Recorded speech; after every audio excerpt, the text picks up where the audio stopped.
নমস্কার। ঠাকুর শ্রী শ্রী রামকৃষ্ণ পরমহংসদেব এবং মা শারদার চরণে আমার সশ্রদ্ধ প্রণাম জানিয়ে ভিডিওটা শুরু করছি। পৃথিবীতে মানুষের জন্ম শ্রেষ্ঠ জন্ম, কিন্তু তা সত্ত্বেও মানুষের মতো অসুখী এই পৃথিবীতে কেউ নেই। প্রত্যেকটা মানুষের জীবনে শান্তির কিন্তু বড়ই অভাব। সুখ করে মানুষ অস্থির হয়ে যাচ্ছে, কিন্তু সুখ মানুষকে ধরা দেয় না। অন্যান্য প্রাণীর মধ্যে সুখ দুঃখের অনুভূতিও কম, অস্থিরতাও কম, তাই সমস্ত পরিস্থিতির সঙ্গে তারা মানিয়ে নেয়। তাদের জীবনে দুঃখের অনুভূতির অস্তিত্ব, তাই দুঃখটাও কম থাকে।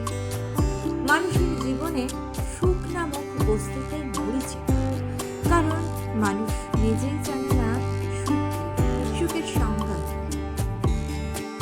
কোনো মানুষকে কি আপনি বলতে শুনেছেন যে হ্যাঁ আমি সুখী? পাবেন না, সহজে পাবেন না। আর সুখ আসলেও সেটা মানুষের জীবনে ক্ষণস্থায়ী হয়ে থাকে, সে সহজে ধরাই দেয় না, যার ফলে মানুষের জীবনে সুখের থেকে দুঃখটাই বেশি। দুঃখ মানুষের চিরসাথী। যার অর্থ নেই সেও দুঃখী, যার অর্থ প্রতিপত্তি যশ খ্যাতি সব আছে, কিন্তু দিনের শেষে তাকে জিজ্ঞাসা করে দেখবেন সেও দুঃখী। প্রত্যেকটা মানুষই দুঃখী, শুধুমাত্র দুঃখের প্রকারভেদ আলাদা। দারিদ্রতা দূর করার জন্য লড়াই করা যায়, কিন্তু মনের দুঃখ আপনি কিভাবে দূর করবেন? দুঃখ রূপ বদল করে এক এক সময় এক এক রূপে আপনার সামনে দেখা দেয়। জীবনের সব দুঃখ দূর করে সুখের ঠিকানা লাভের উপায় কি, সেই নিয়ে আজকের ভিডিও। জীবনের সব দুঃখকে দূর করার একমাত্র উপায় ব্রহ্ম দর্শন করা, কারণ অনন্ত সময় ধরে সমস্ত স্থানেই তিনি আছেন।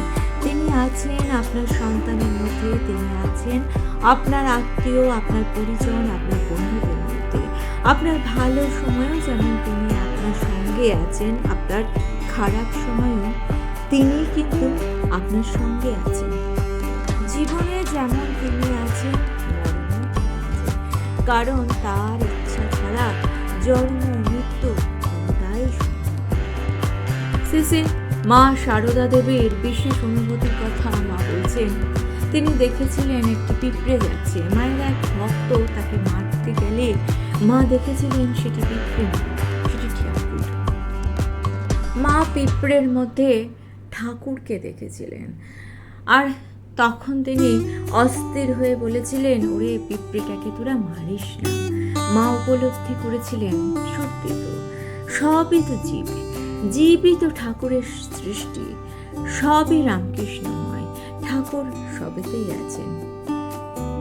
তিনি বলেছিলেন সবের মধ্যে ঠাকুরকে দেখতে পাবে, প্রাণের মধ্যেও ঠাকুরকে দেখতে পাবে, পুরাণ মধ্যেও ঠাকুরকে দেখতে পাবে। ঠাকুর ছাড়া আর কিছুই নেই, সবেতেই তিনি আছেন। সুখ ও দুঃখ দুটোই অনুভূতির বিষয়, আন্তরিক। আপনার এই অনুভূতির ভার বাহ্যিক বিষয়ের উপর ছেড়ে না দিলে আপনি থাকবেন পুরোপুরি সুখী। পরিস্থিতি যতই খারাপ হোক না কেন, আপনার যদি দুঃখের অনুভূতিটাই না থাকে, তাহলে আপনি দুঃখী হবেন কিভাবে? আপনার চারপাশে যাই হোক না কেন, আপনি মনে মনে বিশ্বাস করুন ঠাকুরের ইচ্ছেতেই সব হচ্ছে। আপনার মনে যদি এই বিশ্বাস থাকে, তাহলে আপনি আপনার বিশ্বাসকে ঠিক জয় করতে পারবেন। ঠাকুর রামকৃষ্ণদেব বলে গেছেন তিনি সর্বব্যাপী, তিনি সব হয়েছেন। এখানে একটা প্রশ্ন আসা স্বাভাবিক যে তিনি তো মানুষ, তাহলে তিনি ঈশ্বর হলেন কিভাবে? তিনি হলেন কার্য মানুষ। পৃথিবীতে তিনি মানুষের দেহ ধারণ করে এসেছিলেন মাত্র, তার উদ্দেশ্য ছিল কাজ করার। তিনি যদি শুধুই মানুষ হবেন তাহলে এত বছর পরেও তার মতো আরেকটা মানুষকে কেন আমরা পাচ্ছি না বলুন তো? তার মতো জীবন দর্শন কেউ আমাদের করাতে পারছে না কেন?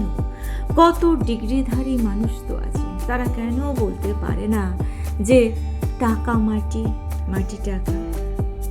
তিনি কাজে মানুষ, তিনি স্বরূপে পরমেশ্বর, মানুষের বেশে তিনি আছেন আমাদের মধ্যে। ওনার আচার আচরণ সবই তো মানুষের মতো। কেন বলুন তো ওনার আচার আচরণ সমস্ত কিছু মানুষের মতো? কারণ একজন মানুষ সবসময় একজন মানুষকে অনুসরণ করে। প্রকৃতপক্ষে তিনি আদি অন্তহীন অখণ্ড লীলা।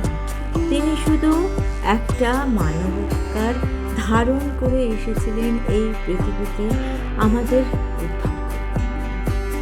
মায়ার আবরণের জন্য তিনি মানবাকার। শ্রী রামকৃষ্ণদেবের দেহধারণের একটি অপূর্ব ব্যাখ্যা পাওয়া যায়। যদি বলা হয় তিনি নির্গুণ, সর্বব্যাপী, এই ব্যাখ্যা জ্ঞান। সাধারণ মানুষ আমরা বুঝবো কিভাবে এই ব্যাখ্যা? আমরা বুঝতে পারি না। আমরা আসলে চিনি খেতে ভালোবাসি, কিন্তু চিনি খেতে চাই না। সাধারণ ভক্তের জন্য ঠাকুর বলেছেন, জলের আকার না থাকলেও সেটা জল। জল যখন বরফ তখন সে আবার আকার ধারণ করে ফেলে। আবার জ্ঞান সূর্য যখন ওঠে তখন বরফ গলে সব জল হয়ে যায়। আবার ঠাকুর এও বলেছেন, যেখানে বরফ গলে না সেখানে চলে নিত্য লীলা খেলা। কিন্তু জীবনের এই ব্যাখ্যা জানা আর এ কথাকে মেনে নেওয়া তো এক কথা নয়। মেনে নেওয়ার জন্য প্রয়োজন ভক্তি, বিশ্বাস ও ভালোবাসা। 16 আনা মন প্রাণ ঢেলে তাকে ভালোবাসতে হবে, তাকে পূর্ণভাবে উপলব্ধি করতে হবে। তাকে পূর্ণভাবে পাওয়ার অর্থ হলো তাকে সাকার, নিরাকার, অসীম, সর্বব্যাপী বলে উপলব্ধি করা। কারণ ঠাকুর এক আশ্চর্য মানুষ। তিনি জ্ঞানের আধার, তিনি সকল সত্যের সত্য, তিনি সৃষ্টির সর্বত্র ব্যক্ত, তিনি চিরন্তন, সব জীবের মধ্যে তিনি আছেন। তিনি আপন মায়ার ছলে বহু হয়ে রয়েছেন। জীব জগতের মধ্যে ভিন্ন ভিন্নভাবে তিনি রয়েছেন। তিনি বহুরূপী। তাই জটিল শাস্ত্র কথায় না গিয়ে তার পায়ে নিজেকে সমর্পিত করুন। প্রত্যেকটা প্রাণীর মধ্যে তার অস্তিত্ব অনুভব করুন। কোনো প্রাণীর ক্ষতি করবেন না। মনে রাখবেন, এই পৃথিবীতে প্রত্যেকটা প্রাণীর সমান অধিকার। প্রত্যেকটা প্রাণীর মধ্যে ঈশ্বর বিরাজ করছেন। অবলা প্রাণীগুলোর ক্ষতি করলে তার জবাব কিন্তু আপনাকে এই জীবনেই দিতে হবে। তাই তো মা বলেছেন, 10 জনকে খেতে দিতে হবে না, 1 জনকে খেতে দিলেই হবে। ভগবানের সামনে ধূপ দীপ জ্বালিয়ে নানা রকম উপচার দিয়ে পুজো করার থেকে যদি একটি অভুক্ত প্রাণীর খিদে মেটান, সেখানেই দেখবেন ভগবান স্বয়ং এসে আপনার পুজো গ্রহণ করছেন।